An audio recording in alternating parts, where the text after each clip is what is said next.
The following is a presentation from the MJCast, the internet's premier podcast on all things Michael Jackson. I'm a Black American. I am proud of who I am. Together, we can make a change in the world. I want to see you! I like to take sounds and put them under the microscope.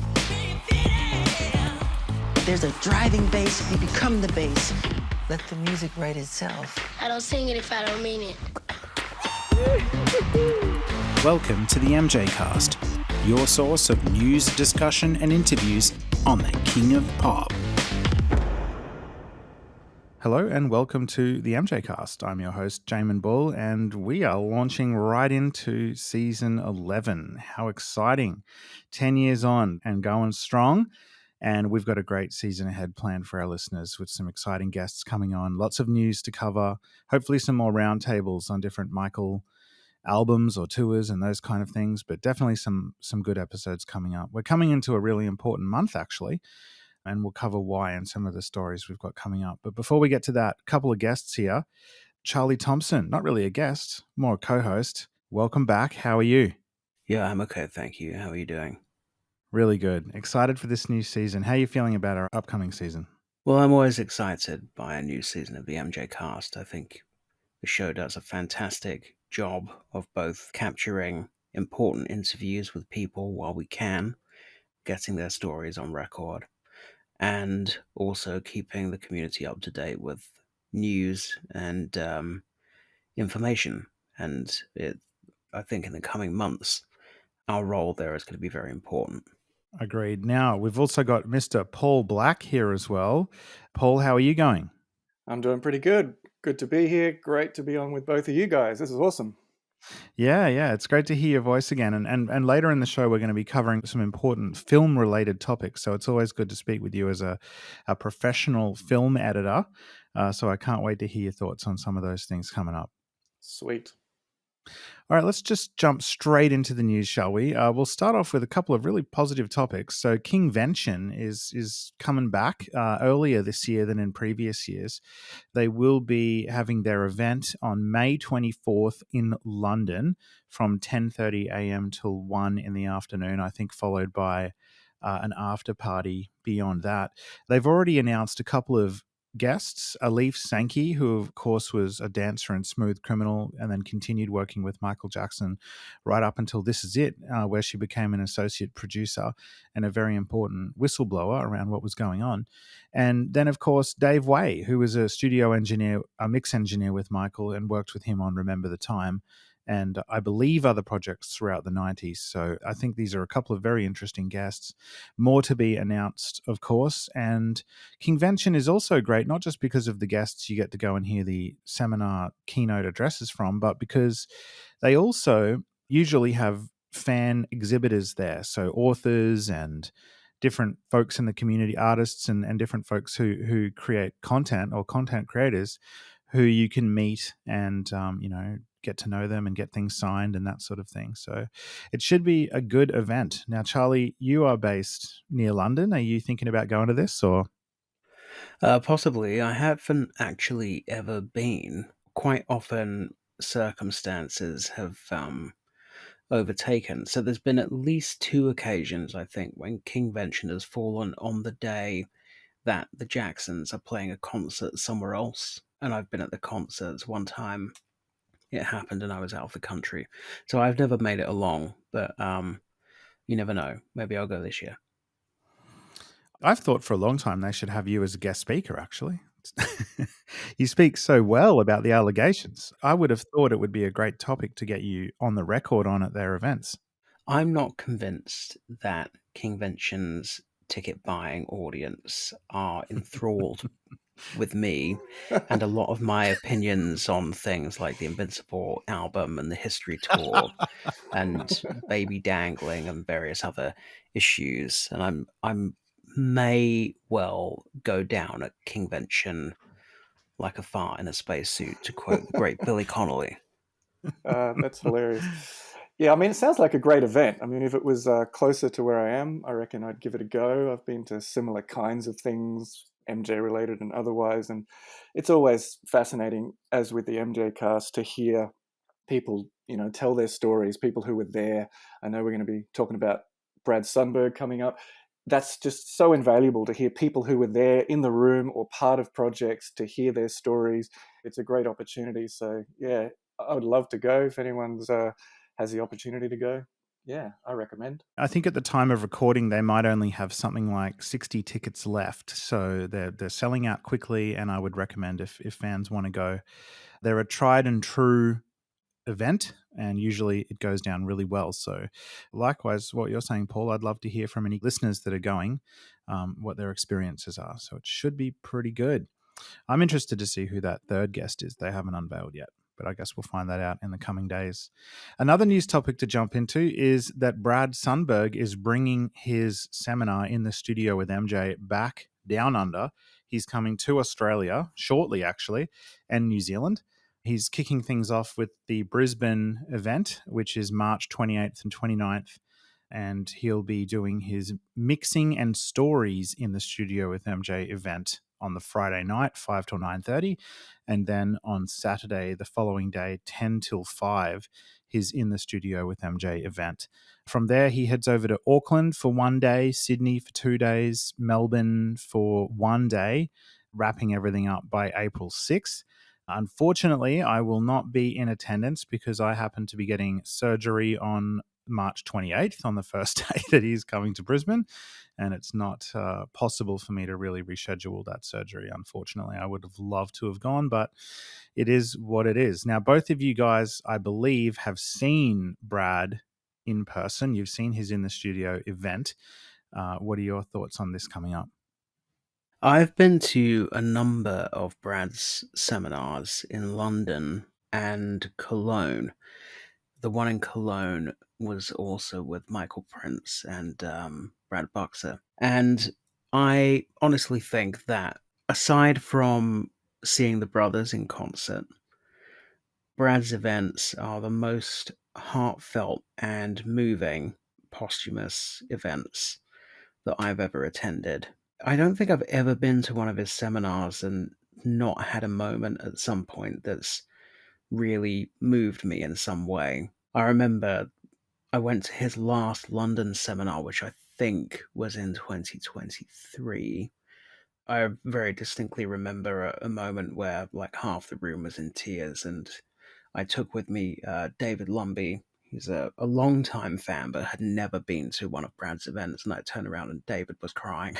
And it was like, it, they're really great events which focus very much on Michael's artistry. But you do get an insight into Michael as a person through Brad's stories.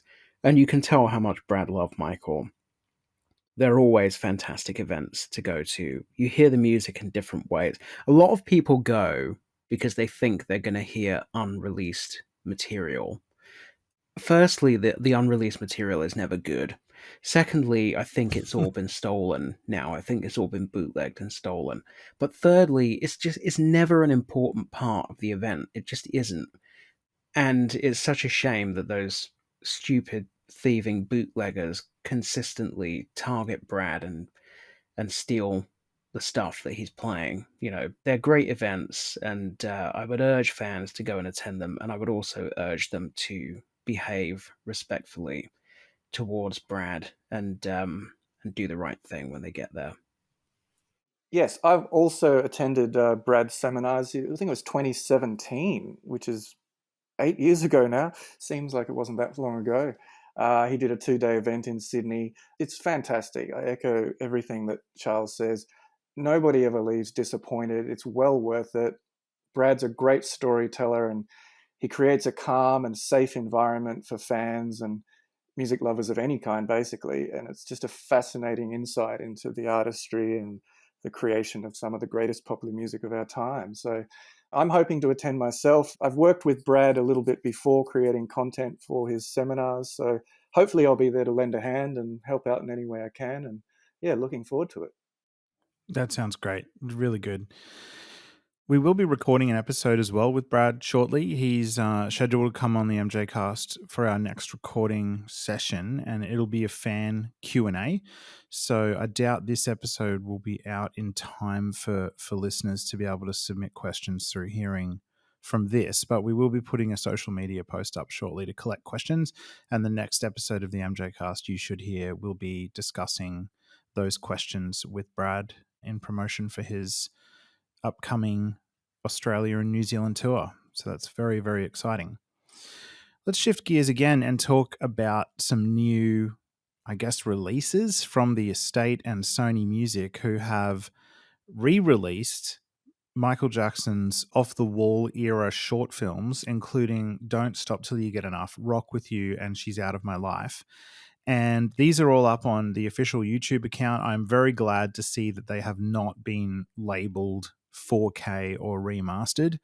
They are actually labeled, I think they're called I think that even says the word upscaled in the title of each of these videos, which I was very glad to see because I didn't love the experience of watching them. But what I'll do is hand over to Paul now, because Paul, you are a professional film editor. Just before you begin, are you able to talk a little bit about what you do for your work and then dive into your thoughts on these three re-releases? Sure. Well, primarily I'm a film editor, which means editing like feature films, some of which go to cinema, things like that. Done documentaries and short films and music videos, and been in live studio situations similar, as we'll talk about, to how they would have produced some of these early music videos for Michael. So fairly well versed on the technology and just the whole concept of how these things are put together and what it means to be revisiting them and things like that. But yes, very excited that they are releasing these videos just in time for the 46th anniversary of the Off the Wall album. That's really good. It doesn't really coincide with anything special, but they are releasing the audiophile vinyl and the super audio CD. But yes, 46th anniversary, is that a thing? There you go. So basically, these videos have been, as you said, upscaled, meaning that they've used AI technology to basically try and improve the quality. It's what happens when you just sort of set a program running, put a few parameters in, and it takes the overall video and just adjusts the whole thing on its own, using the technology. It's nothing particularly fancy. It's not going back in each element and frame by frame and reworking and redoing. It's nothing like that. This is kind of a simple, cheap, and a kind of a cheat way to improve the quality of something. Now, admittedly, the technology now is a lot better than it was, say, even 10 years ago when they took the bad Wembley tour VHS and they used some sharpening tools to try and improve the VHS quality with limited results. It looked a bit weird and a little bit sort of artificial. The technology is improved, but personally, I'm not a fan because I've grown up watching a lot of these music videos and or things from TV. And you'll see that on YouTube now, most 70s and 80s music videos have already been AI upscaled with mixed results. And some people push it too far and kind of overcook it, so it looks kind of fake or animated, or a once captured image of a human being looks like a Polar Express character kind of a thing, particularly around the mouth. It's like you really need to put effort and time and expertise in to get good results. Otherwise, it can actually look worse. You can get some weird artifacts. Some of the details start to look like a Van Gogh painting or something, and you're going, what is going on? Something just looks unnatural here. So that's sort of the basis of the technology. But what we're talking about with these films, so they've done the 3 off-the-wall films, short films, or at the time were probably just music videos. Yeah, limited sort of mixed results. I think Rock With You's probably come up the best because it was a bit more of a natural film in the first place, and it's probably come up looking pretty good, followed by She's Out of My Life, and then Don't Stop Till You Get Enough is probably the worst, I think. You go, oh, look, it looks more vibrant and sharper, but it actually almost looks worse overall because they haven't taken the time or been able to do a really true restoration of it. So all these artificial sharpening of the edges, like Michael looks really fake and computer generated, and it just looks kind of cheaper. And it was a bit of its era effect anyway with the sort of blue screen composite, but it just looks cheaper and more amateur now as an effect. And in particular, there's one shot where it's a wide shot where Michael's got all these grey bricks and sort of things in the background, and it looks so cheap, like pixelated early computer graphics. It's pretty awful. But that's a common thing. You try and improve the quality of something from 30 or 40 years ago, or 46 years ago in this case. Sometimes it doesn't stand up. To get into it a little bit, what we're talking about here is 3 music videos that were done of an era when they were using new technologies. There were films out, Star Wars and the Superman movie had just come out. But essentially, they weren't shooting these on film, as far as I'm aware.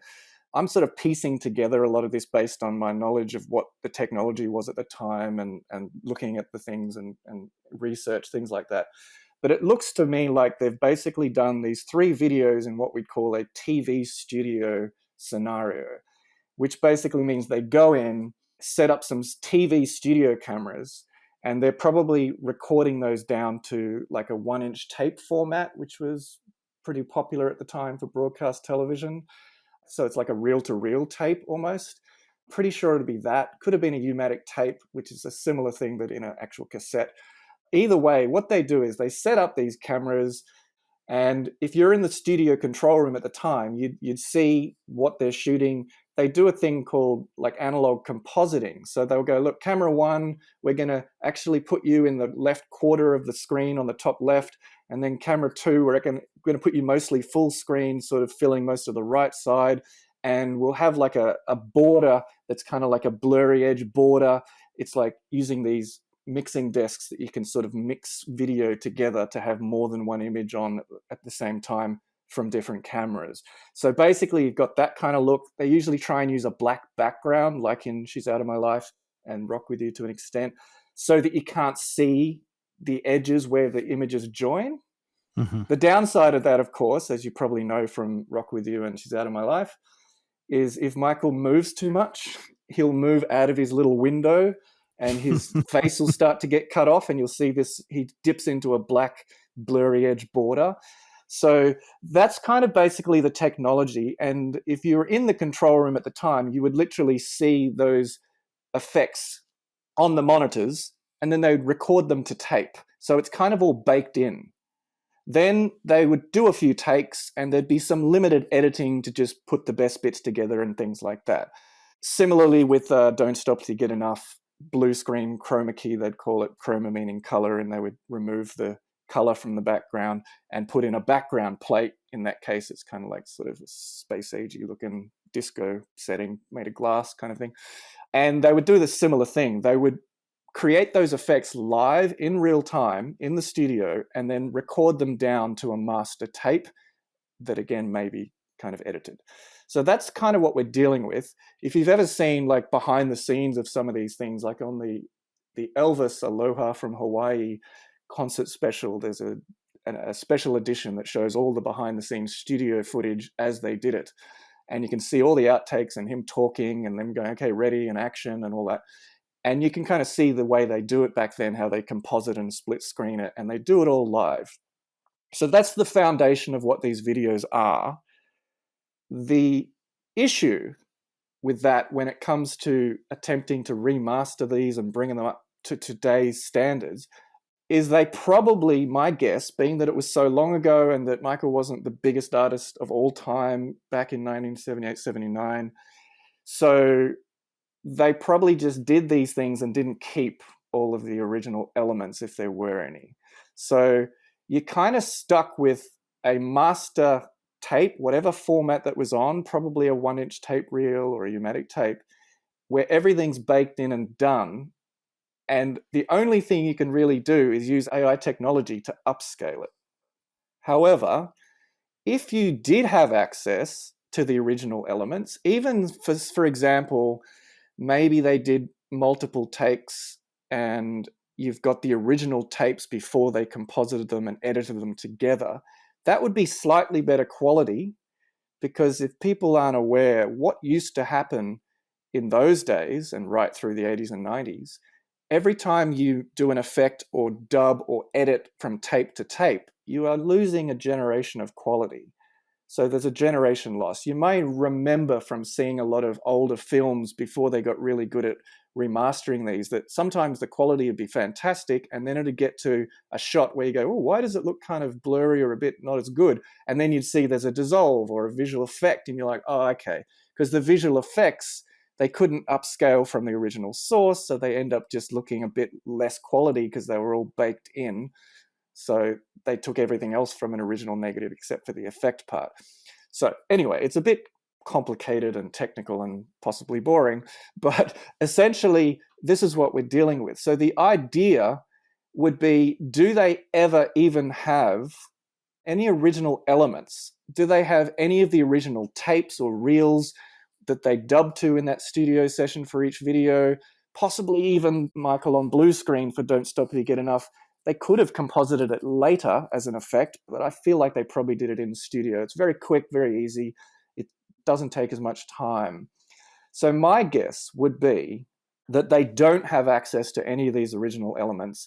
So there's nothing really they can do except take a master that's not shot on 35mm film, so they can't rescan it at 4K, and they can just use digital AI technologies to try and enhance the quality as best as they possibly can. They've been moderately successful with Rock With You and She's Out of My Life. It would have been great to see them take Don't Stop Till You Get Enough and do probably a more detailed remaster because it requires it, which basically means, in my opinion, if they had the budget and the time and the expertise, they could do a bit better than what they've done, which it feels like they've just taken the master of the video clip and then they've just put the AI process through it, tweaked a few controls here and there, I'm simplifying, and it spits it out looking like that. What would need to happen, even if that's the only master that they have of the video, they take the highest quality master of everything baked in, they could go through painstakingly and cut around the edge, they call it rotoscoping, of Michael, and clean up all the edges as perfectly as they can and go frame by frame and make sure every little thing looks as good as it can, put a lot of work into it using all the tools. They could even, if they had the background plates of all those moving images, they could even, recomposite Michael onto it if they had access to it. But if they don't, dare I say, you could technically rebuild all those or recreate them as CGI backgrounds that mimic and match what's there. We have the technology. You could almost do that. Probably a bit more challenging, but they could do some things a bit more. That one, I think, needs a much more delicate expertise level, time, budget, effort to get a better result because it is an old kind of deal. Rock With You, I think, has come up as good as it's probably going to come up. However, as Jamon pointed out to me when he sent me the video, they've done that thing again where they've cut off the 4 beats or in this case 6 beats of the song. Actually, it's the first 5 beats. I'm not sure if you know this, but the original video, from my research, it appears they always cut off the first 4 beats. So it's like ba ba ba ba ba ba, and then ba ba ba ba ba ba. So they kind of just, whenever the video was ever released, and on the MJ, I think it was the History Volume 1 video, Greatest Hits, it just starts off, it goes, ba ba ba ba ba ba ba, like they've missed the first 4 beats. Then on the Vision box set, they went, well, that's a bit weird. Let's cut off those first 2 beats and just have the second run of ba ba ba ba ba ba. I'm like, why didn't they just take the audio recording and just edit it on carefully and make it match and it would start on black? Don't know why they didn't do that. So that's my little rambling overview of where we're at with that and the technology and what we're dealing with. What do you guys think? For me, it was disappointing because I think we came off the back of a truly all-out effort with some of the Thriller videos, with Thriller and Beat It, expecting that maybe from then on they would put that same level of effort into future videos.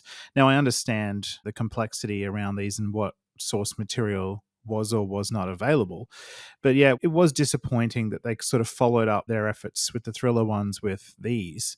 If you go to any major artist's YouTube account, lots of their videos are being released in 4K or upscaled, or this is very common now with a lot of artists. So I think it's probably just something Sony does routinely for a lot of their artists.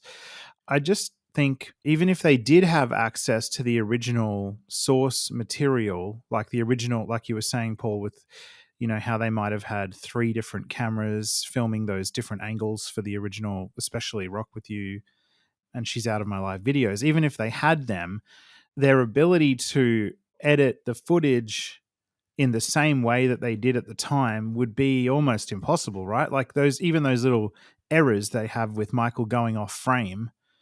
Yeah. Even if they could go back to having those original 3 camera angles, they would never be able to edit it to look exactly the same, right? They could, unless they used that same equipment.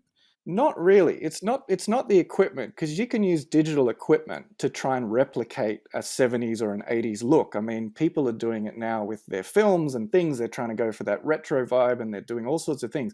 You can digitally recreate a look. I should have probably pointed out, if you have your 3 cameras, like you say, it's possible that each one was going to a tape machine or a reel-to-reel machine. So if they were to actually be recording each angle as a separate element, which is what they started doing much later as we got into the 80s and doing live concerts, they would actually send each camera to its own VTR or its own tape machine or reel-to-reel machine. And you would therefore have a recording of every angle, its original form. So you'd have the full screen version of each thing, even though that particular angle might have been squished into the corner and then blended with another one. If you had access, when I say the original elements, that's kind of what I mean. If you had access to all of those different things, you could totally remaster those at high quality and then recreate the edit and match it and do it. It takes expertise. It takes, whether they get it perfect. But it is possible to do. But my guess is the way they would have done these videos, they would have gone into the studio for a day. They might have even done 2 in one day. I don't know. And they just say, right, let's set up the cameras. Let's do all the effects, mixed in the vision switcher. Let's roll it a few times. And then, cool, we'll go and edit that in a very basic way. So if they had access to all those original elements, they could improve the quality because there'd be no generation loss. And then they can recreate the look of the video. But it's getting into areas where it's like messing with the art. It's like, let's repaint the Rembrandt and match it perfectly. It's almost a forgery. Right. But it is the way they often have to do things when they remaster films. Like, they might say, let's clean up the blue screen edges in Star Wars. That's sometimes acceptable. Putting a CG dinosaur in the background, maybe not so much. So it just depends on your point of view, but the technology is there to do it if you have the elements. What I'm hearing from the estate is that they don't seem to have the elements. That's where it gets harder. Yeah, and I think they did release a statement explaining that they chose this methodology intentionally. All right, Charlie, your thoughts? I mean, I don't have a huge amount to add. Yeah, I watched the videos. They look kind of watery. It's just the latest in a series of alleged souping up of the videos that doesn't quite look the way you would hope that they would, but I understand the technological constraints. At least they look better than they did on the Vision box set, arguably. I was supposed to, in August, go to Vegas for the birthday event that they do at the Cirque du Soleil Theatre. I was due to be in America for the Fall in Love Festival, but I had to cancel my whole trip because of a family emergency. But some of my fan friends did go and were just so upset when they got there because the big announcement, we all thought it was going to be something biopic related. That was the only reason I was going. I've never been to the birthday event before, and certainly wouldn't have flown out, especially even if it was biopic related. But when they got there, the big announcement was we're releasing Off the Wall in surround sound or something. Everybody was just like devastated. It's just like the most underwhelming. I think Karen came on stage and said, right, first things first, we're not going to be talking about the biopic today, and there won't be any biopic news. And everybody was like, ugh. Yeah, and then she's like, but the good news is, get ready, everybody. We're releasing Off the Wall in surround sound. And and this is the promo campaign, I suppose. I mean, Is it out? Is the surround sound off the wall out? Don't know if it was surround sound. I think it was like the one-step process. I think you know how they. Is that not just surround sound? I don't think so. No, I think it's. I don't fully understand it, but I think it's something to do with the amount of times something has been remastered or remixed from the original recordings, and it takes out one of those steps. So it's allegedly meant to sound better. Paul, you may know more about this than I. In simplest terms, it's just supposed to be the best quality audio you would have ever have heard, super audio CD or audiophile vinyl.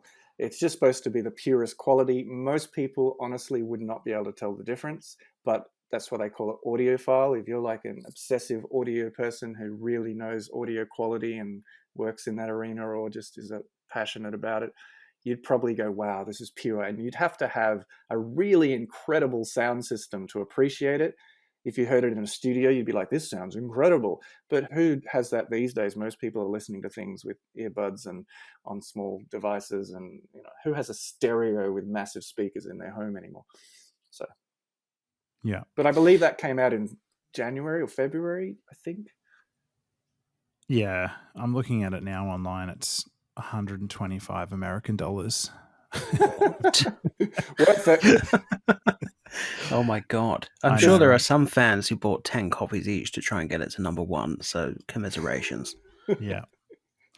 Paul, one last thing to discuss before we move on from this topic is the nature of AI upscaling. And because this is a relatively new phenomenon, I guess, in terms of using AI algorithms to do this.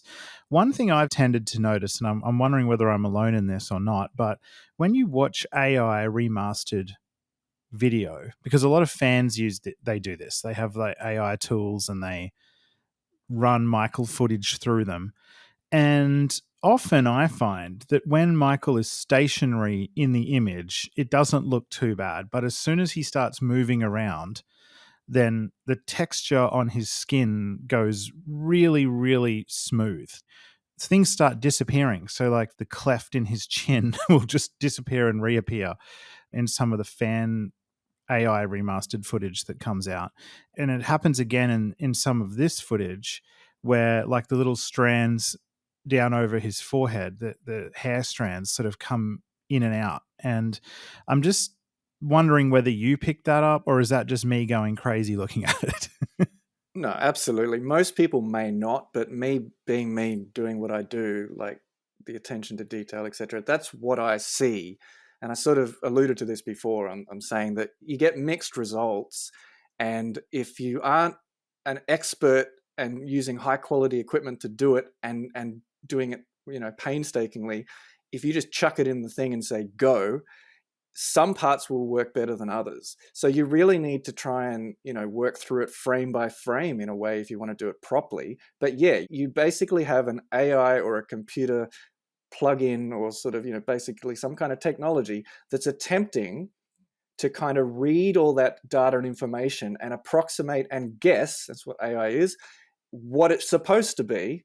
And it depends on the quality of the original. If there was movement, maybe something went into motion blur, like the hair strands. And so it's harder for that technology to grab onto it and sort of know what to do with it. So you get all these weird artifacts. And if you crank the settings really high, it'll be all really weird looking. So you go, nah, that looks too weird, too many strange Van Gogh painting looking artifacts. So let's dial it down. But I'm not an expert in using that kind of technology. I'm just aware of what it does, how much you can isolate certain parts and things like that. But it feels like you'd have to go through each little part or section, or even, dare I say, frame by frame to get it to work better. And something like Don't Stop Till You Get Enough really requires that attention to detail, frame by frame. It's almost like they would have done a better job with it before this AI technology came in, because they would have been forced to go frame by frame and try and rotoscope it out and, digitally enhance everything and recreate it and try and do the best they can. But when you put it through AI filters, as you said, you'll just see little bits where, that part didn't interpret that very well. It's basically like a translator. When you put something into Google Translate from another language and it comes out the other side and you go, if you know both languages, you go, yeah, that's right. That's not quite right. That bit didn't translate very well. It's basically the visual equivalent of that. Yeah. Well, thank you very much for explaining that all to us from your level of expertise. I really appreciate it. You articulate it so well in a way that I would never be able to. I can't imagine how frustrating it must be for you being both a massive Michael Jackson fan, a perfectionist, and a professional editor watching these things come out. It must be torture. It is a little. It is a little. You just, you have hopes and dreams, and you just sort of wish that everything Michael created was given the care and attention that it deserves. And, we really wish that Michael was around to oversee these projects and go, oh, look at the day and age we're in with the technology. I wish he was around to say, guess what, everyone? I'm remastering this. I'm going to oversee it. I'm going to make everything to my standards. It would have been amazing if he had have gotten that opportunity. So yeah, it's a little heartbreaking, particularly as technology gets to a point where instead of using painstaking expertise, it's almost like, hey, there's a new software that you just click and go, it'll do it for you. And it's a sort of a cheap, lazy way to get an almost good effect, but overall it's still full of problems and holes and parts that are just not as up to the standard they should be. So yeah, a little frustrating, but it's the world we live in, and don't know if, I can complain this, that, and the other, but I don't know if they really had that much opportunity to do much different than what they did given the circumstances. So I kind of at least understand why they've done it the way they've done it. Yeah. All right. Now let's turn our attention to some of the more challenging or disappointing pieces of news that have come out in the last few months since we went on break. Charles, I think I might get you to introduce this next topic. It's no secret, in the Michael world that the biopic is going through some challenges. Now, this bit's a little bit tricky for us because we know things about the background of what's going on from sources that we probably can't really divulge in our discussion. So we'll have to be careful what we do and what we don't talk about. But I'm wondering whether you could walk us through the state of play with the biopic currently, going back even to the Financial Times story when it first broke around the latest extortion attempt against Michael Jackson, and how that's flowed into what's happening with the biopic now. So, as we all know, the Michael Jackson biopic was shooting last year and had a release date of April this year. But a few months ago, that release date was pushed back, which was the first indication that something was not right. The rumor, the sort of the narrative, the explanation, which was put out there, was we've pushed it back to October because that's when award season is. Sometimes you have to look at the story that you're being told and ask yourself, does this story make sense? So what we're being told is Lionsgate didn't realize when award season was, and so accidentally announced the biopic for 6 months away from when it should have done. I don't think so. The idea that a film studio doesn't know when award season is demented, and that was clearly not the real reason. Similarly, now we know there is a big row or disagreement, or however you want to term it, going on surrounding the biopic. Again, we are being fed a story which really does not withstand scrutiny. So the story we're being told is, oops, we accidentally made a $150 million biopic in breach of a contract. Nobody realized that the Geordie Chandler settlement involved a clause saying we couldn't talk about the case.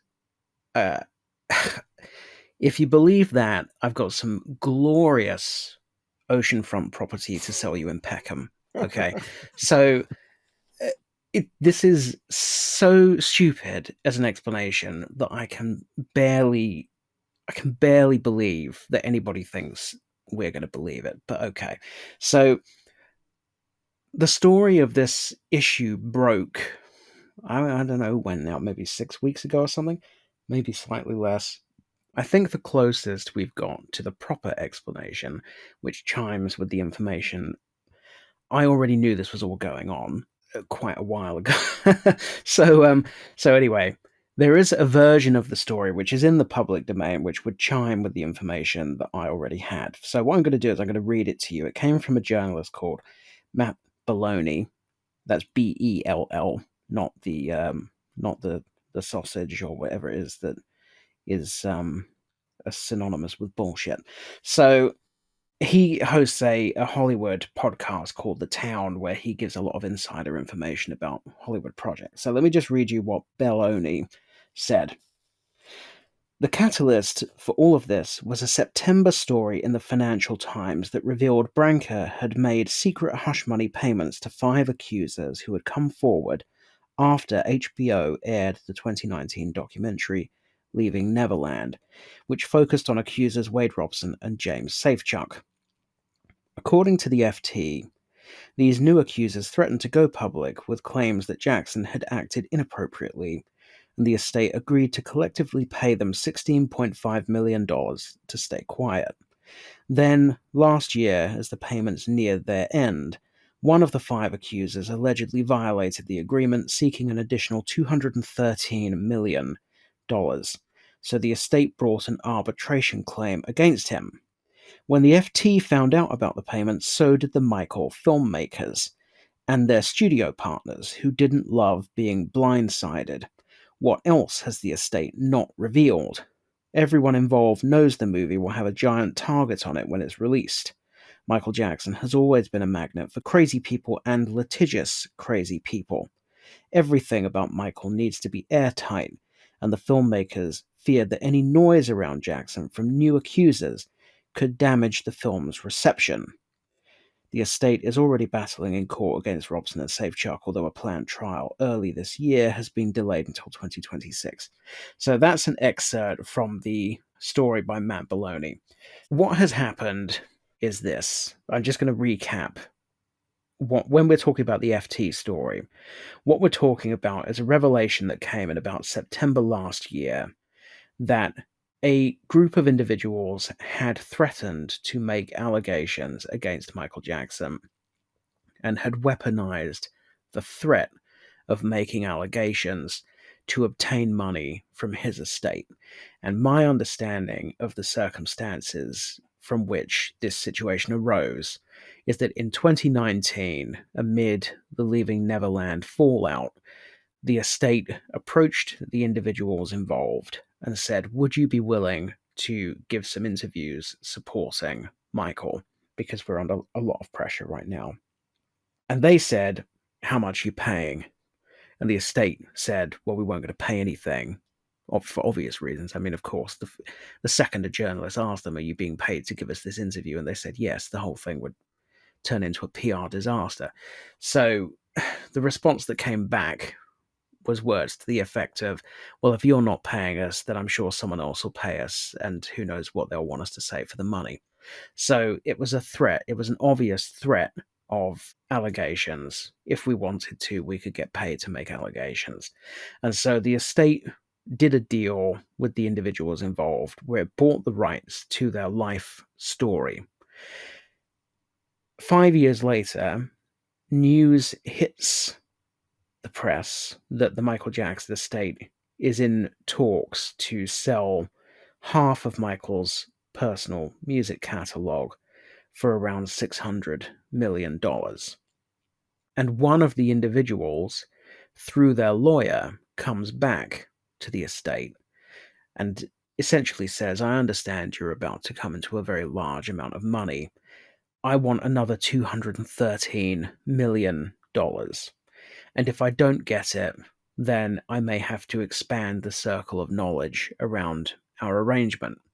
So the estate clearly was not prepared to put up with that. It's a ludicrous act and an incredibly discrediting act if anybody was planning on hinging any belief in Michael's guilt on the fact that this person is threatening to make allegations. I would say just look at their behavior, because this is not the behavior of a credible person.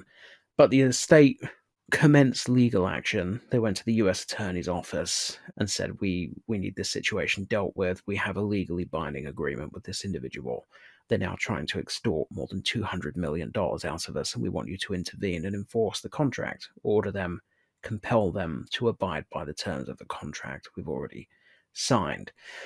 That was the story that came out. It really didn't do anything. It appeared in a couple of news outlets, but really didn't go anywhere, I think, because even the most ardent hater of Michael Jackson understands that the behavior described is catastrophically discrediting and incapable of belief by any reasonable person.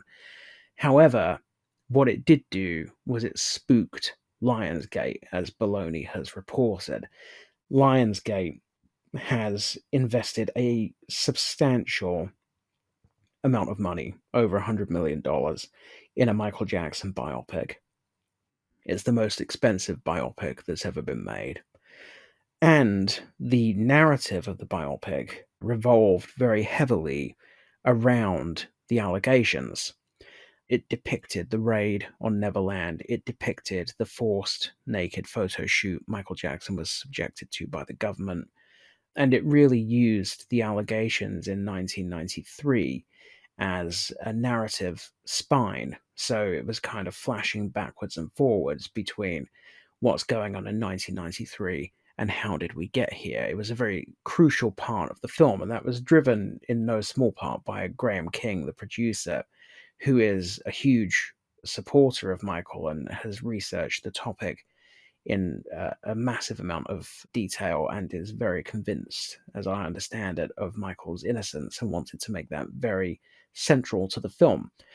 However, when this story broke, Lionsgate were like, what the fuck is this? Why didn't we know about this? Well, why would they know about it? There were no allegations made, no lawsuit was filed, no creditor's claim was filed, nothing was settled. A lot of the stories that are referring to this situation keep talking about settling. They keep saying, oh, Michael Jackson's estate admitted last year it settled with another 5 accusers. Even Baloney says that in his story. It's not correct. There weren't 5 new accusers, and there wasn't a settlement with anybody.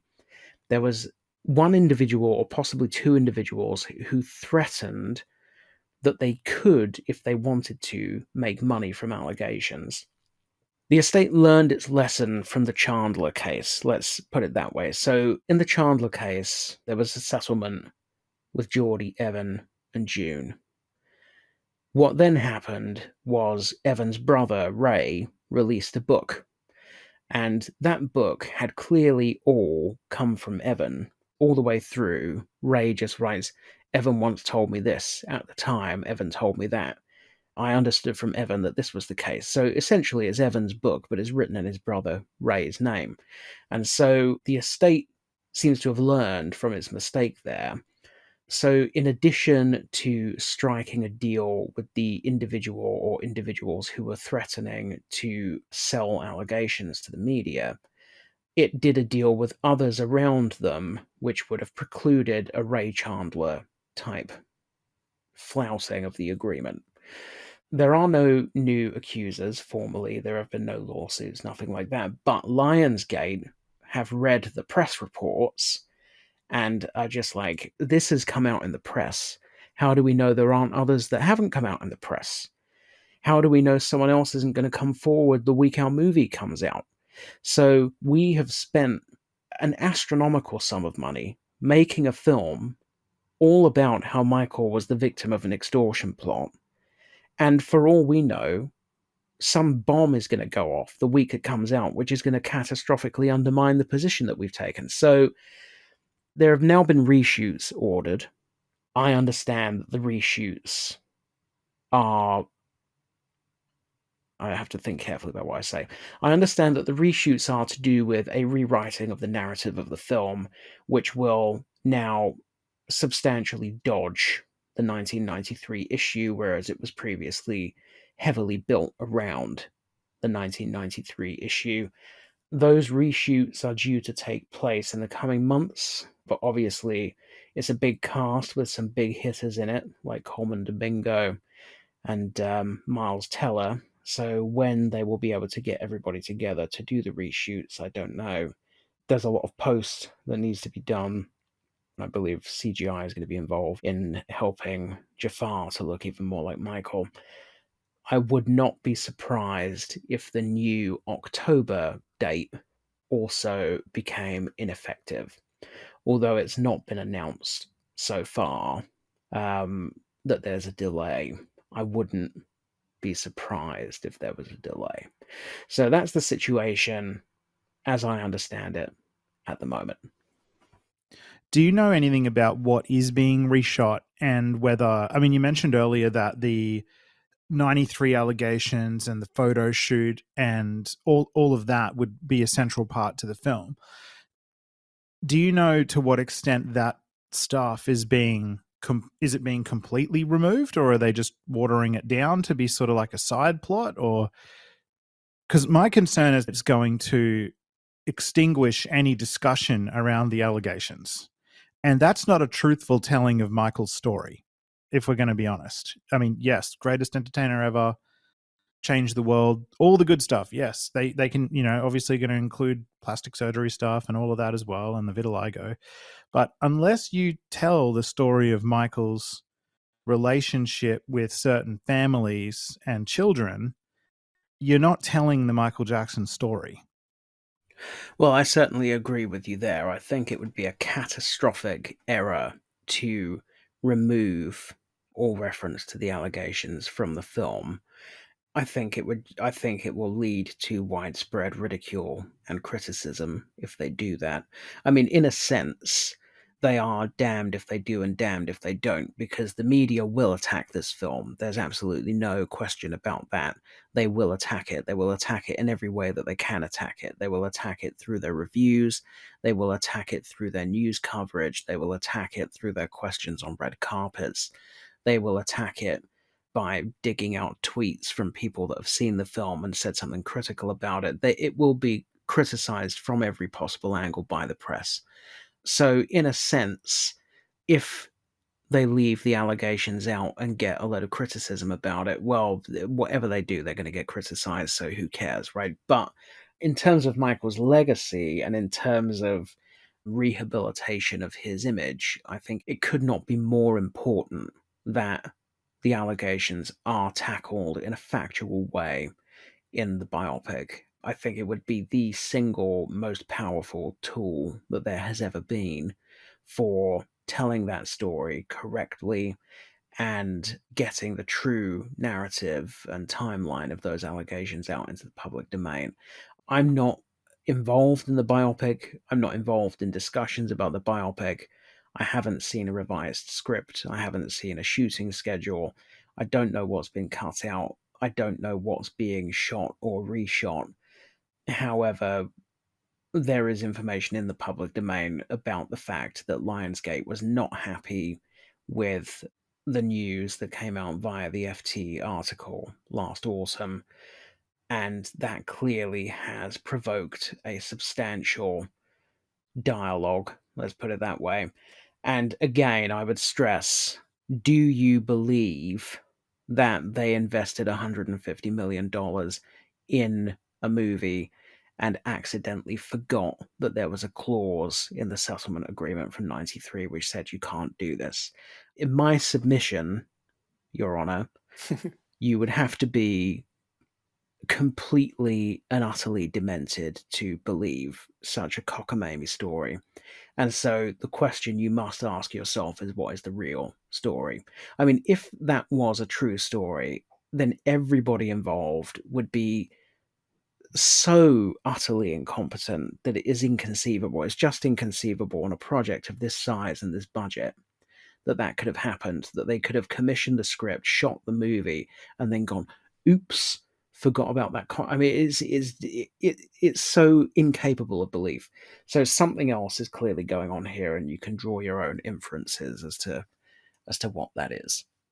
Charles, can I just ask, from a legal perspective, if this clause and what it prohibits dramatizing their story is an actual thing, a legal thing, from a legal perspective, is there any way around that, or is it really that worth worrying about? Can they just go ahead and deal with the consequences or the fallout? Like, what's your opinion from a legal perspective of how binding that clause is, or if there's any way around it? Well, if it's in the contract, then it is binding, but of course there would be ways around it, such as if they had received assurances that nothing was going to be done about it. Charlie, thanks again for just going into so much depth around that. You've really brought, I think, all of us up to speed where things are at. And I'm just sort of hoping for the best with this film. Like I said, my concern is that it may come out and just exclude the depth required to explore the allegations against Michael, which I think would be devastating. At this point, I feel like it would be better that the film didn't come out at all than come out and not do a good exploration into the allegations. Paul, I'm interested in your thoughts as well as a filmmaker, as somebody involved in the film industry. How does this news resonate with you, especially in terms of thinking about the film's narrative? Yeah, I mean, look, it's every filmmaker's worst nightmare in a lot of ways. It's happened a few times in history. It's happened to me a few times working on a film where, you've edited something and it either gets shut down, and we had a film that was rained out and had reshoots, and you've already edited stuff, and then they go, we're going to reshoot all that, and then we're going to try and get you to integrate that back in, and you might be using some of what was there in the original shoot, you might be using the new stuff, or it might all be new stuff, and it gets really challenging, particularly if it's like 6 months later, you've got to get all those actors back and they all look different, and someone's grown a mustache that you need to digitally remove, and someone else has put on weight. And, there's all these things that can happen where the producers sometimes think it's very easy. You just go and reshoot it. But from my perspective as an editor, where you're trying to maintain some level of continuity and smoothness where everything looks seamless, depending on what they've done to do the hair and makeup and or CG enhancements, it can be challenging. You can end up with people who just look different and things like that. Famously, there's films where, kids have had to come back and they look 2 years older from when they started shooting to the end, like Edward Furlong in Terminator 2 or something. Judy Garland famously had a bit of a mental breakdown during the film Summerstock, 1950, and she came back 3 months later and she was like much heavier and healthier in weight, but dramatically different. So when you watch the film, it's quite confusing. Side note, if anyone's seen Summerstock with Judy Garland, that's actually where Michael took his Dangerous MTV performance from. She does a number called Get Happy, and she actually, at the very beginning, it's literally a direct staging of how Michael did Dangerous, with someone standing in front of her with their arms up and everyone dancing around and jumping over in black. And the whole performance is basically where Michael took his Dangerous thing. So check that out on YouTube if you want to have a look. One of the most interesting ones to me actually was in about 2012, I spent some time on set of a Ryan Gosling film called Gangster Squad.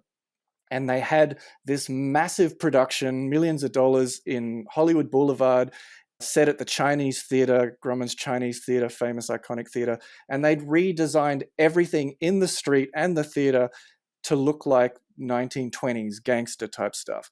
And it was Christmas time, so there was decorations and there was hundreds of extras and it was a whole thing.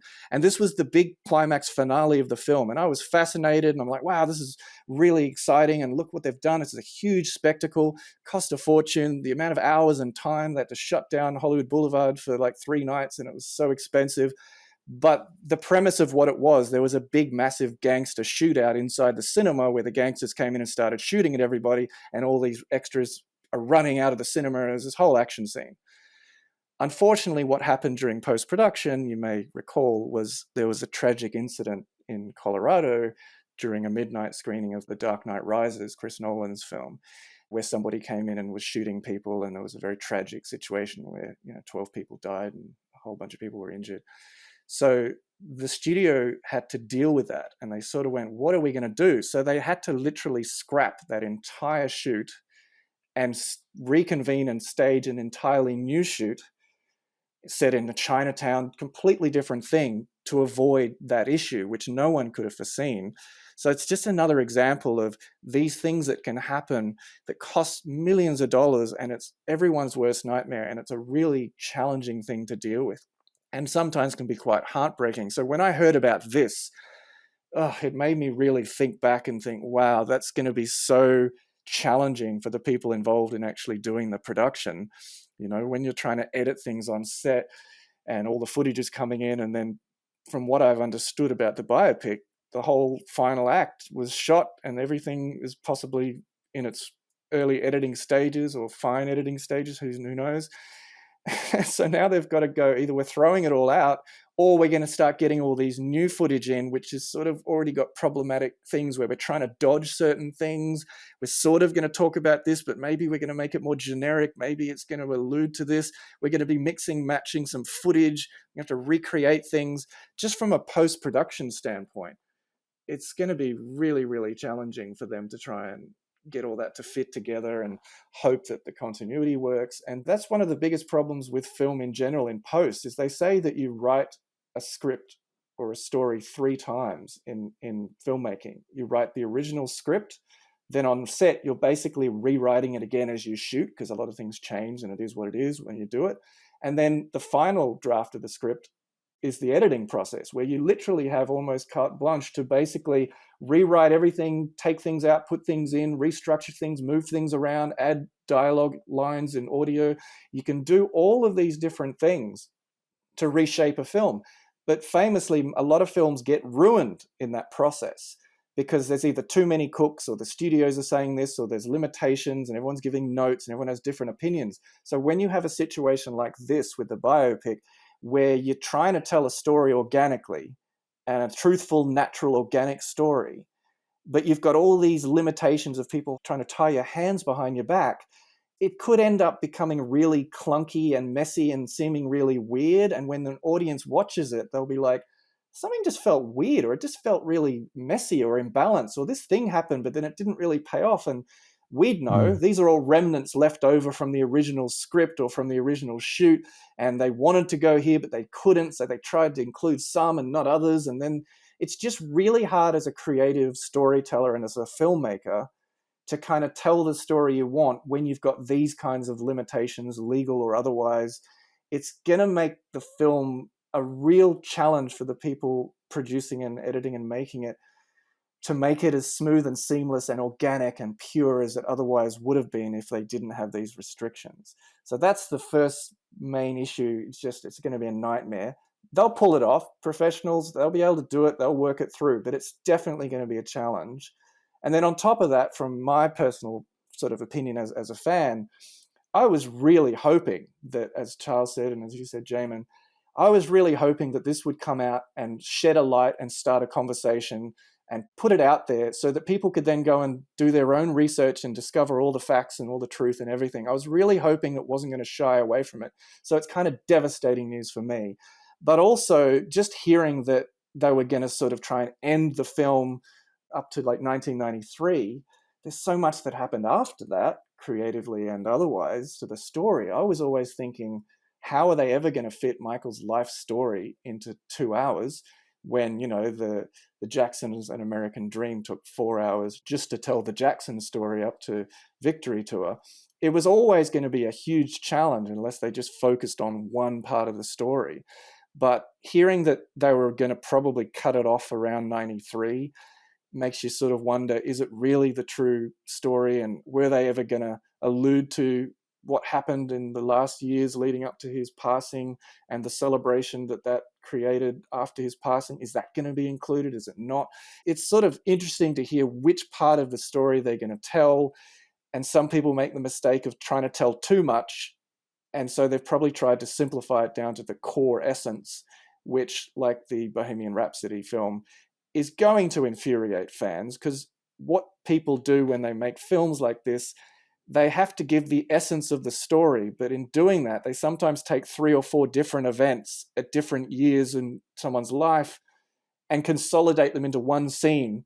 And people will be like, that's not accurate. And so it will infuriate the fans that it's not going to be accurate, but it's, as a cinematic storytelling device and way to tell a story in a short, condensed period of time, it's inevitably going to have to happen. But when you throw all this new challenge into the mix, it's going to be a challenge. And I just hope that the final product turns out to be something that is well executed, is a smooth ride, has a good narrative arc, is powerful, and also gets the conversation going for people to explore the real story of Michael Jackson instead of, you know, the media portrayal. Get the conversation going and allow people to do their own research. So it's interesting news, and I'm kind of curious to see how they're going to handle it, and still looking forward to seeing what they come up with. So I've got a question for both of you guys, specifically about the narrative of the film and the allegations. I'm curious to know, now that we know that they're probably going to be minimizing the amount the allegations are mentioned in the film, to what degree do you think they have to be explored for it to be satisfactory to you? How much of the allegations do you think they need to go into? The whole Chandler thing, the whole Viso trial?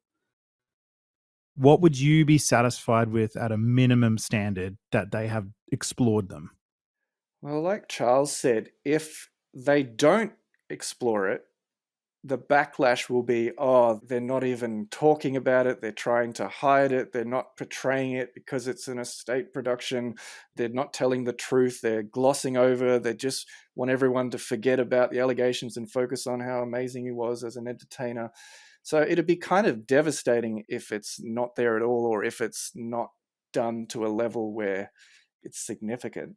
So I think they have to cover it. I'm not sure if there are similar restrictions on subsequent accusers as to whether or not they could somehow, like I said, when you combine multiple scenes or characters into one, like that's another thing they do. They'll take 3 characters in a story of true life and they'll say, well, we'll just make one character that's kind of represents all of what that was about. So they could create some kind of way of talking about it generically, that maybe, for example, if they were to say, if they were going as far ahead as, say, the Arvisos, etc., or even more recent stuff, they could say, oh, this is the 3rd one, or here's another one. Like, they could allude to the fact that it's happened and talk more about those ones than they could about the actual Chandler one if they're prohibited. But if they don't cover it at all, or at least in a way that seems balanced in terms of screen time and the significance of how much the Michael story that is, I think that would be really heartbreaking. As I understood it, the only case that was dealt with was the Chandler case, and I was fairly comfortable with that because I do kind of subscribe to the view that Josephine Zoni shares in Square One, which is, if you don't believe Chandler, then it's one almighty coincidence if any of the subsequent accusers turned out to be genuine. So I felt that if they effectively dealt with Chandler, then that would kind of just do the job. I do think, in retrospect, that if they were going to use a particular event as the spine for the film to be flashing backwards and forwards between, then it may have made more sense to have the trial in 2005 be that event. I agree. A bit like Oppenheimer, because regardless of what contracts you have signed, you cannot censor coverage of a court case. So as long as they stuck to the transcripts, they would have been fine, I think.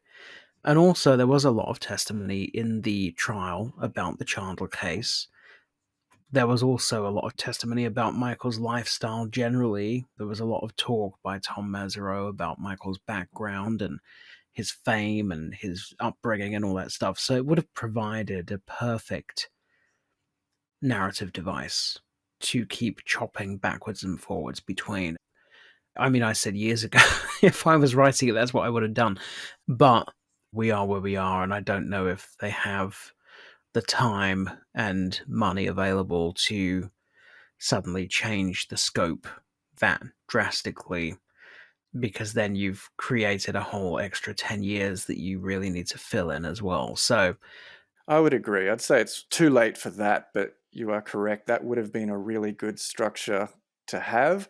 And the beauty of that is that for all of the people in the world who don't really follow this whole thing and know all the ins and outs and the history and the facts and the research and the court transcripts, they would just go, oh, there was a trial, was there? And what happens at the end of the trial? He's found innocent. Oh, okay. And that would just be a very clean, easy way to just put it right out there. It's not we're trying to say this happened or it's that or the other. It would literally just be, this is what happened and this was the end result. And cinematically, that could have been a really clever way to basically vindicate Michael and say this is the end result and fill in all the history. So I don't think they'd have the time or the budget to really go that way unfortunately, now. But yeah, that would have been one way to do it. But they do have to come up with a solution, because if they can't talk about the Chandlers, they have to go, how do we do something equally impactful that still gets the message across and tells the story and the history and the truth of what happened and what it all means, and start that conversation. And I'm like, if you can't talk about that, you either have to talk about it generically, or you have to talk about something that you can talk about more specifically, like another case or another situation. It's very challenging. I'm not sure how they're going to handle it, but I hope for the best. Charlie, side note question for you. Do you know, because a lot of the people in the trial itself are other people that have accused Michael later. So Wade Robson was a witness and said nothing happened to him in the trial. Do you know if the people that are mentioned in the Financial Times report, who we're assuming are the Cassios, were any of them deposed for the trial? They weren't witnesses, were they? None of the Cassios were witnesses in the trial. Frank Cassio was an unindicted co-conspirator. What the prosecution did was they introduced a conspiracy charge, which is a fantastic device and was a very common tactic of Thomson in many cases. When you introduce a conspiracy charge, it has two profound effects on a trial. The first is inadmissible hearsay becomes admissible. And the second is things that are not crimes become crimes. So under the conspiracy charge, there was something like 28 overt acts of conspiracy, according to the prosecution. And when you looked at those acts of conspiracy, they included all manner of things which are perfectly legal. So one of the overt acts of conspiracy was that Michael had asked the Arvizos to appear in a documentary. And if the jurors found that Michael had asked the Arvizos to appear in a documentary, then they could convict him of conspiracy, even though it's perfectly legal to ask somebody to appear in a documentary. So, and when you read the overt acts of conspiracy, there's all sorts of things in there, like Michael had locks on doors at his house, right? So, but one of the things they did was, once they'd introduced that conspiracy charge, they went to everybody that was around Michael at that time and declared them unindicted co-conspirators, which forced them to retain legal counsel. And of course, any lawyer with 2 or more brain cells would instruct their client, you are an unindicted co-conspirator in this case. Do not go anywhere near that courtroom, because anything you say can be used against you if they choose to charge you, if they choose to make you an indicted co-conspirator. And Frank Cassio then, for reasons best known to him, calling himself Frank Tyson, was one of those unindicted co-conspirators.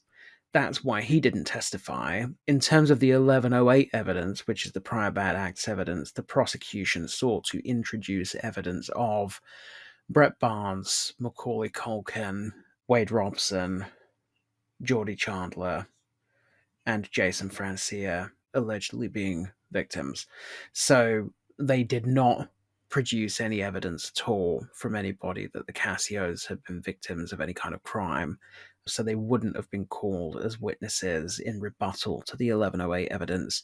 And the defense also decided against mounting a character defense. So that's why all of the celebrity witnesses on the witness list, like Elizabeth Taylor and Stevie Wonder, were never called, because the defense decided, if we introduce character evidence, then what we do is we invite the prosecution to introduce counter character evidence. So they could have just gone around calling anybody who thought Michael was a twat and get them to come to court and say, yeah, he didn't pay my bill or whatever. So again, there was no reason. So the only person who would have been a material witness, potentially, I think the Cassios did cross paths with the Arvizos. I might just have to check this. Did Marie Nicole appear as a witness? I can't remember now. Marie Nicole was a close friend at Neverland of the sister, Dave Lynn. No, I'm pretty sure she didn't testify. I don't remember her testifying. But anyway, I think, broadly speaking, Marie Nicole and Frank would have been the only material witnesses, and Frank was an unindicted co-conspirator, and I don't recall Marie Nicole being called. Right. Okay, cool. Charlie, thank you so much for that incredible detail around everything to do with the current state of play with the film, and also, Paul, for your thoughts as well. It will be interesting to see how it plays out across the next year or two. We'll see if it comes out this year. I'm personally a little doubtful it'll be out in this calendar year, but we will see. On to our last topic, and this one's certainly something that's been playing on my mind for the past few weeks, is all of these things seem to be converging. We've got the new allegations that have surfaced through the Financial Times story. We've got the biopic, which seems to be in quite a bit of trouble. And then we've got Dan Reed ready to release the sequel to Leaving Neverland called Surviving Michael Jackson, which is due March 18th. So currently that's only 16 days away from our recording date. What we understand is that it will only be an hour long or less than an hour. It'll be coming out on Channel 4 in the UK, and I've recently been hearing that it's going to be put on YouTube as well at the same time as Channel 4. And there's a bit of detail on the different press releases that have come out about it, but one of them, which I've read, says, Leaving Neverland 2 will explore the personal toll on Robson and Safechuck after they went public with accusations against Jackson. The two men continue to seek justice as they face backlash from his global army of fans. With exclusive access to court hearings, the film promises to show the extent to which the Jackson estate has fought to prevent James and Wade from having their day in court. Now, we know that the court case proper isn't really going to start until 2026. So this film, even though it's called Part 2 to Leaving Neverland, seems to be about a fairly limited range of topics, including the hearings that have taken place since 2019. It also seems to have a focus on the Michael fan community and, as it says in that statement there, the backlash from his global army of fans. So it's anyone's guess what this TV special is going to have in it, but I certainly feel a bit of a sense of, similar kind of feeling in the days prior to when Leaving Neverland came out at the Sundance Festival. Even though I think this will be on a much, much smaller, more limited scale, it's still that same icky feeling of, are we going to enter a period where the media or the legacy media is going to rally around Dan Reed again? Charlie, give us your thoughts on what may play out over the next month. Well, I think this is certainly going to be a much more low-key and unspectacular affair than the first one. I was interested when the press release came out to see that it was 1 times 49 minutes, whereas the last one, of course, was 2 times 2 hours. My impression is that there was some kind of obligation to deliver something, some kind of deal had been signed for a sequel. And here we are all these years later, and basically nothing has happened, and the makers have had to deliver something. That's kind of the vibe that I get from it. It just seems like it's something that's been cobbled together to fulfill a commitment. When you just read that out, it just sort of made me smile when you said it's gonna. The blurb says it's going to show the lengths that the estate has gone to try to stop Wade and Jimmy from getting their day in court. I was saying this at the time, but in the years after Leaving Neverland was released, the lawyer at the time, Vincent Finaldi, was essentially working for Dan Reed as opposed to working for Wade and James, in the sense that what he was doing was filing completely unwinnable, time-wasting applications with the court over and over and over again, seeking things that no court would ever be able to grant. So essentially it's just play acting for the cameras. It's just all fake. It's a performance. A bit like when Snedden in 2005 filed his motion seeking to get Jordan Chandler's description put before the jurors and put this motion in saying, we want to show the evidence of the match, when it was a completely legally unwinnable motion because Jordan Chandler wasn't in the country and couldn't authenticate his description. That's kind of what the farce of those few years reminded me of, where Finaldi was going to court and saying, we want to compel Jordan Chandler to testify, and we want to force disclosure of the naked photo shoot, we want this, we want... I mean, it was just all pathetic, time-wasting. None of it was viable, none of it was winnable. But of course, the makers of Leaving Neverland won't tell the viewer that this was a pathetic waste of time, unwinnable nonsense, time-wasting bullshit motion. They won't do that. What they will do is they will portray it as the plucky little lawyer taking on the giant Jackson machine. It's all fake. It's nonsense. It's bullshit. It's a performance that's been put on for Dan's camera. That's what it is. It's fakery. So we're going to get a hefty dose of bullshit there, where they're going to be portraying Vincent Finaldi as this heroic David versus Goliath type challenger going up against the Jackson estate and being squashed like a bug over and over again, when in fact what he is a time-wasting actor, essentially. Of course, he's since left the case anyway. He's been removed from the case and replaced with a settlement negotiation specialist, and papers have been filed with the court suggesting that Wade and James would like to settle if the estate would be amenable. So it'd be interesting to see if the documentary addresses that and how it squares it with the claim in part one, that they don't want money and they're just being a voice for victims. I think what we will see is a mishmash of courtroom footage which is being dishonestly presented, and material such as Piers Morgan challenging Dan Reed, the French TV show where Dan Reed was challenged, and this will be portrayed in a way as in a kind of like, how dare they? They'll probably intercut it with some footage of Wade and James saying how disgraceful it is. Maybe they'll interview some sort of victims' rights advocate saying this is a disgrace. And then you'll probably get a smattering of perhaps the less coherent end of the fan community posting rants on YouTube and that sort of thing, or things that have been dishonestly edited, a bit like the footage of Geragos in part one, which was completely dishonestly edited.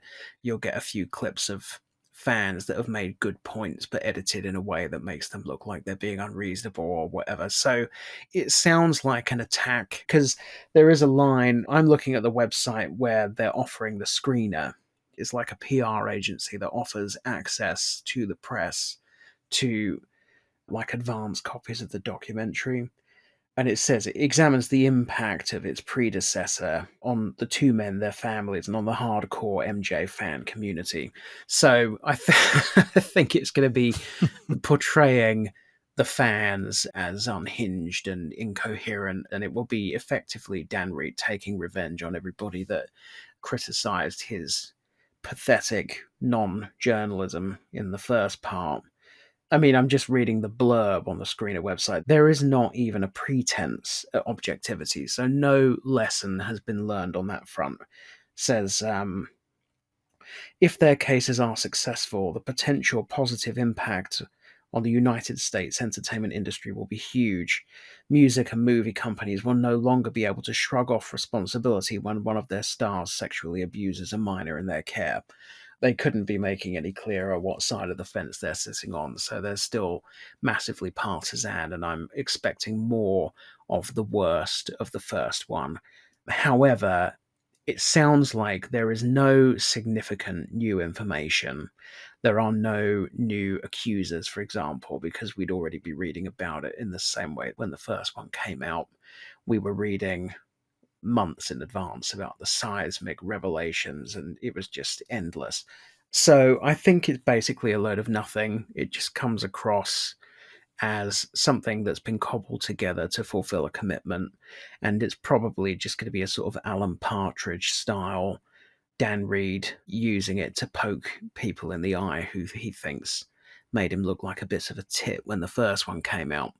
So we'll see, but I'm actually not particularly concerned about it. I think it's basically just going to go by and really not attract much attention at all compared to the first one. And if the first one didn't damage Michael, I really can't see this one doing any damage, to be honest. I mean, if you look at the massive success of the musical, if you look at the fact that Michael's streaming went up, if you look at the fact that Lionsgate commissioned this gigantic biopic, that all happened after Leaving Neverland.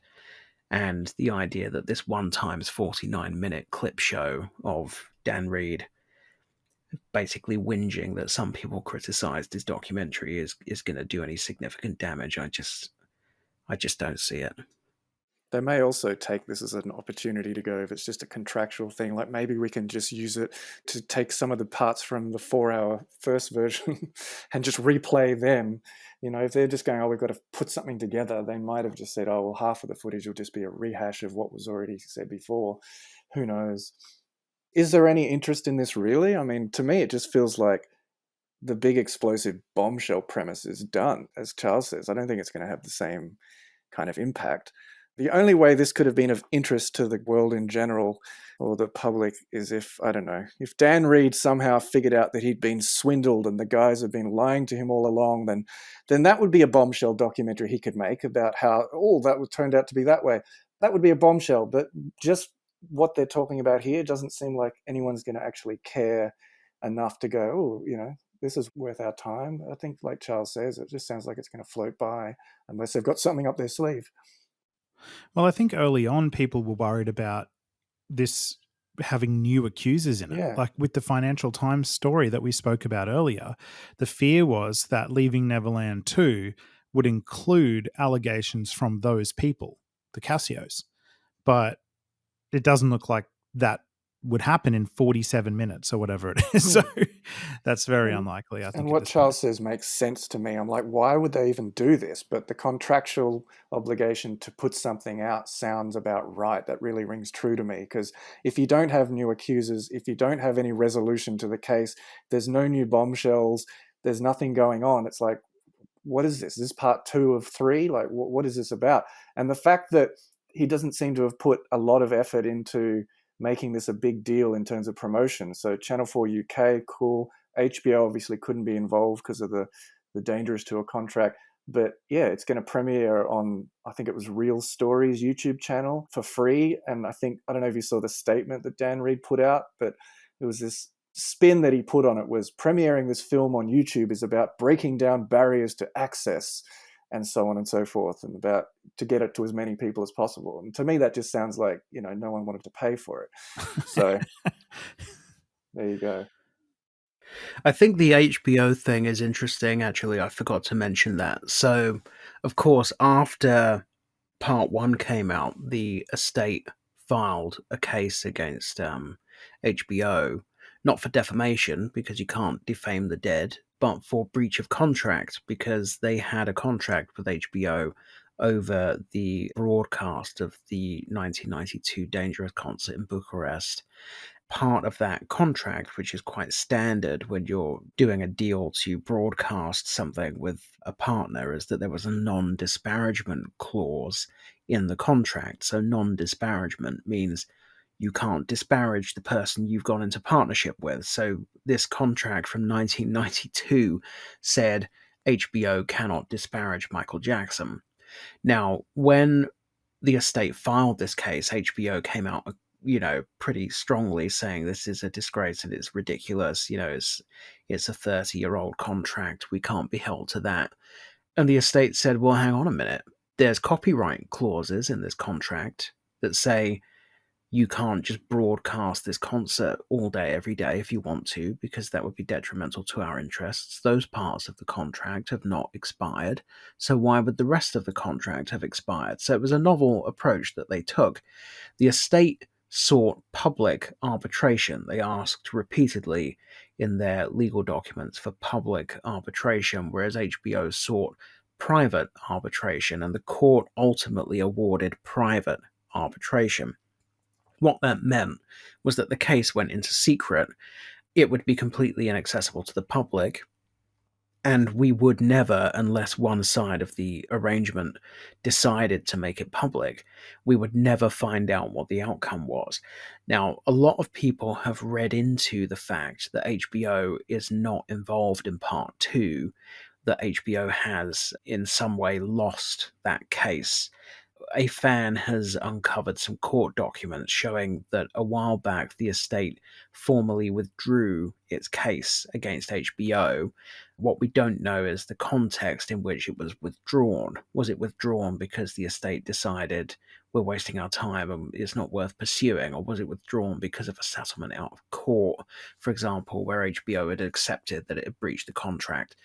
What we do know is that HBO has seemingly removed all reference to Leaving Neverland from its website and is not involved in part two, which would suggest that the estate has emerged victorious in some sense from that case, although it's not been confirmed. It appears that they have won, which is a poke in the eye for Dan Reed. And ultimately, I am as certain as I can be, that he would much rather have been releasing part two on HBO than on YouTube, however he wishes to dress it up. So I think that is a positive that the fan community can draw from the current situation. So I'm not going to go as far as saying I feel positive about the next month at all. I mean, we've still got part two to Leaving Neverland coming out, which is not a great feeling, but it definitely doesn't feel at the moment as dire as the days and weeks before the first one premiered at Sundance. So let's wait and see what happens. My fear months ago was that we would be entering into a new period with new accusers and Oprah doing another special with them, and then a whole thing. But it certainly doesn't feel like it's that. So let's just wait and see how the next few weeks play out. I would like us to get together to discuss the contents of the new TV show and what's in it and the response to that, the media's response to that, all of those things. I know there's voices in the community that are sort of saying no fans should talk about it at all and just pretend like it's not happening. But I think it's important to take these things head on and look at if there are any new pieces of quote unquote evidence or allegations in it, so that there can be a response. But let's just wait and see what happens in the coming weeks. All right, so let's go ahead and wrap our first episode of season 11. I want to thank both of you guys for being here. It's been a really great discussion. Paul, we always love it when you come back on the MJCast. It's fantastic to hear from you, especially from a filmmaking and film editing point of view. If people want to connect with you, how can they do that? Basically through you guys, through the MJCast. If anyone's looking for me, you can contact the MJCast. I'm mostly off the grid and social media these days, so if anyone's desperate to find me, I'm sure that Jamie can track me down. And Charlie, also thank you so much for coming back on the MJCast. It's great every time you can be a part of what we do. We deeply appreciate that. Where can people find you online if they want to connect? I still have a Twitter account, although I really only use it for sharing journalism that I've worked on, which is CE Thomson, Thomson. And I'm on Blue Sky at CE Thomson, Thomson, bsky.social. That's it, really. I don't engage a huge amount on social media. I have an Instagram account if anybody's interested, but I don't really use it. Which is what, Jamon? Do you know? I think it's like CE Thomson Journo without the P. Yeah, CE Thomson Journo. And yeah, that's it really. I'm not a huge social media user. I'm sick of the whole thing, especially since half of it was taken over by neo-Nazis. So I'm kind of tuning out of the whole situation. Yeah, very wise. And Paul, you've pretty much always done that. I saw the future coming, yes.